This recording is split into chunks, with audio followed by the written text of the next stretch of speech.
nós pretendemos abordar a independência na América Espanhola. Lembrando que a administração da colônia espanhola se deu de duas maneiras. A primeira foi a divisão do território colonial em vice-reinados e o restante em capitanias gerais, de modo que nós tivemos o vice-reinado do Rio do Prata, Argentina, Uruguai e Paraguai, o vice-reinado de Nova Granada, Colômbia, Panamá e Equador, o vice-reinado da Nova Espanha, México, América Central e Oeste dos Estados Unidos, e vice-reinado do Peru e Bolívia. E capitanias gerais, nós tivemos a Capitania Geral do Chile, Capitania Geral da Venezuela, Capitania Geral de Cuba. A administração da América Espanhola vai se dar a partir da implementação de duas grandes instituições.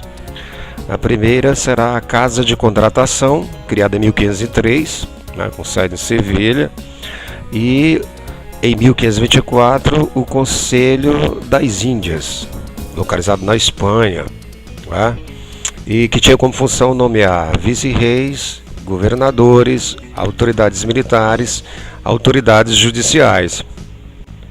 Quanto à organização social da colônia espanhola na América, nós vamos ter a seguinte estrutura. No topo da pirâmide social estão os chapetones ou peninsulares, cerca de 40 mil cidadãos chapetones.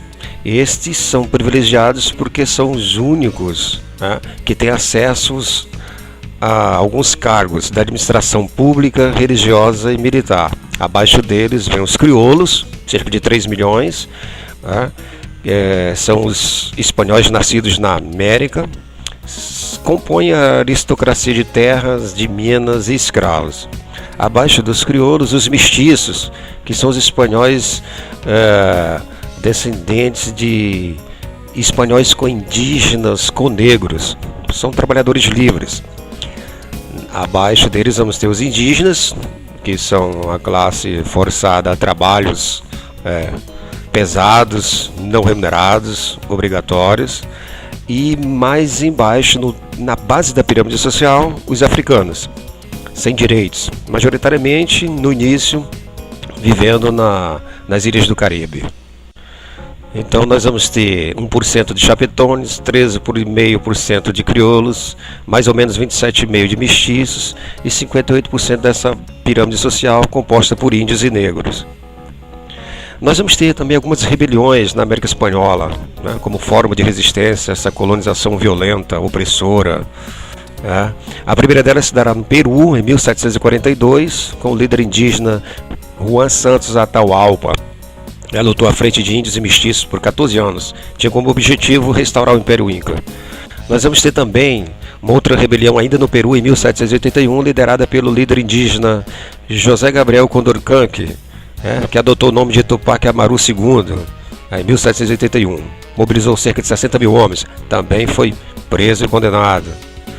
E também tivemos uma rebelião na capitania da Venezuela, em 1806, com o crioulo Francisco Miranda. O movimento rapidamente foi sufocado pelas forças espanholas.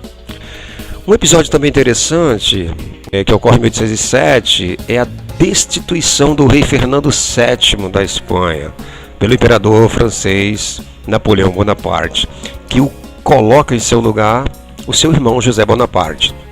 Os crioulos aqui da América Espanhola, aproveitando do período das invasões napoleônicas e da incapacidade da Espanha manter a rigidez na fiscalização e no controle de suas colônias, os crioulos aproveitaram e destituíram essas autoridades metropolitanas e criaram juntas governativas.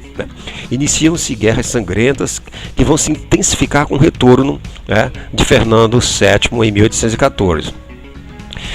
A partir de então nós vamos ter o desencadeamento do processo de independência desses vice-reinados.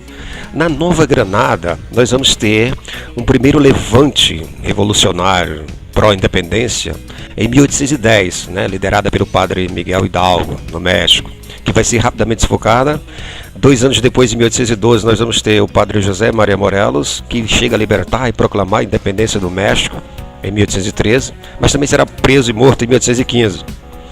Alguns anos depois, em 1821, o militar Agustín Iturbide alia seus revolucionários e proclama a independência do México. Em 1823, ele se autoproclama imperador, mas no ano seguinte, em 1824, grupos rebeldes derrubam Agustín e proclamam a república. Temos um fato interessante ligado à independência do México, né? Uma semana depois de estabelecida a monarquia do México, em 1821, as capitanias gerais da Guatemala, Chiapas, Guatemala, Honduras, El Salvador, Nicarágua, Costa Rica, declaram-se independentes também. E decidiram incorporar seus domínios territoriais ao Império Mexicano. Mas em 1823 eles separam do México e formam as Províncias Unidas da América Central, que também não vai durar muito, porque em 1838 essa federação gradualmente vai se desfazer e vão surgir os países de forma autônoma, né? Guatemala, Honduras, Salvador, Nicarágua, Costa Rica, né? Somente o Chiapas permanecerá ligado ao México. Nós também teremos a independência do vice-reinado do Rio da Prata. Em 1810, os crioulos de Buenos Aires derrubam as autoridades espanholas e formam uma junta governativa. Os crioulos da província do Paraguai não reconhecem a autoridade de Buenos Aires e proclamam sua independência em 1811, sob a liderança de Gaspar Francia, né? Em 1816, vamos ter o Congresso de Tucumã, que vai reforçar a independência da região do Rio do Prata, e aí vai surgir a República Unida do Rio da Prata, né? Com destaque para o general José de San Martín, que vai ser o grande articulador, o grande líder desse processo de independência do vice-reinado do Rio do Prata, né? Na medida que nós vemos a independência do vice-reinado da Prata se encaminhar, vai ocorrer um problema interessante no sul do continente. É a província cisplatina, que desde 1821 estava anexada ao Brasil. Esse grupamento vai começar a lutar por sua emancipação em 1825 contra as tropas brasileiras e tropas de Buenos Aires. E em 1828, tanto o Brasil quanto a Argentina vão reconhecer a independência dessa região, que agora será chamada de República Oriental do Uruguai. Teremos também a independência da Capitania Geral do Chile, que se inicia em 1810, liderada por José Miguel Carrera, né? Que depois de alguns confrontos, em 1817 recebe a ajuda, o auxílio militar do general San Martín, que chega a Santiago de surpresa com 4.000 soldados, e juntam-se as tropas de Bernardo O'Higgins e finalmente proclama a independência em 1818.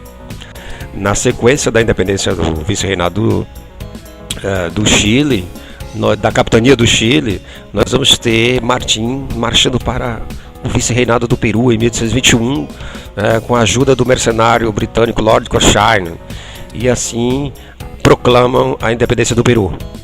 E San Martín vai receber o título de protetor do Peru e vai governar a região de forma ditatorial. Porém, os espanhóis permanecem no interior do Peru, e para expulsá-los nós vamos ter uma dobradinha, né, em 1824 entre San Martín e Simão Bolívar, né? E aí vai nascer o Alto Peru, né, que em 1825 vai se dividir em duas repúblicas, Peru e Bolívia, né? Na sequência também vamos ter a independência do vice-reinado e de Nova Granada, né? Simultaneamente a todo esse período, né? Lá nós vamos ter Bolívar, né, pertencente a uma das famílias mais ricas da Venezuela, estudou na Europa, entrou em contato com as ideias iluministas e voltou disposto a lutar pela emancipação da América Espanhola. E ele tinha um sonho, era um idealista, um sonhador, reunir todos os territórios hispânicos americanos numa grande confederação republicana. Os conflitos se iniciam em 1808, mas só em 1819 Bolívar conquista Bogotá e proclama a República da Gran Colômbia, formada por Venezuela e territórios da Nova Granada. Bolívar vai ser eleito presidente com o título de libertador, né? Anos seguintes, a Gran Colômbia se fragmenta em 4 países: Venezuela, Equador, Colômbia e Panamá. Temos também a independência da Cuba, né, que vai se dar a partir de 2 guerras. A primeira guerra é de 1868 a 1878, liderada por Carlos Manuel Céspedes, um dono de engenho que libertou seus escravos para lutarem com ele, mas como ele não teve adesão dos senhores locais, a revolta foi facilmente esmagada pelas forças espanholas. E temos a Segunda Guerra de Independência, de 1895 a 1898, sob a liderança do José Martí, que, insatisfeito com os aumentos de impostos e com os gastos do governo com o exército espanhol presente em Cuba, né? Eles vão derrotar uma elite cubana que era contrária à independência, e na medida que eles se aproximam da independência de Cuba, os Estados Unidos invadem a colônia e declaram guerra à Espanha em 1901. E aí finalmente a Espanha reconhece a independência. Porém, Cuba permanece sob intervenção norte-americana até 1902, quando toma posse Tomás Estrada Palma, né? Dentre esses processos de independência, nós temos um caso bastante curioso, que é a independência do Haiti em 1804. O Haiti ficava localizado nas Antilhas, era uma colônia francesa desde 1697, produtora de café e açúcar para toda a Europa, utilizando mão de obra escrava. Porém, no final do século XVIII, esses escravos, influenciados pelas ideias iluministas, passaram a defender duas ideias básicas: liberdade política e abolição da escravatura. E a partir de 1791, começam os movimentos revoltosos de escravos e ex-escravos. Em 1804, os revoltosos massacram as elites brancas e tomam o poder e proclamam a independência do Haiti. O Haiti será, portanto, a primeira colônia independente da América Latina. E vai surgir um sentimento interessante, o haitinismo, que é o medo das elites escravagistas, tanto da América Espanhola quanto da América Portuguesa, de possíveis levantes em suas localidades, em suas regiões, semelhantes ao que ocorreu no Haiti. Os movimentos de independência da América Espanhola mobilizaram os mais diversos setores da sociedade: crioulos, camponeses, militares, mestiços e índios. Mas depois do processo de consolidação dessas independências, os crioulos foram os mais beneficiados e passaram a assumir o lugar que antes era dos chapetones. Agora eles já tinham poder econômico, agora eles têm também o poder político.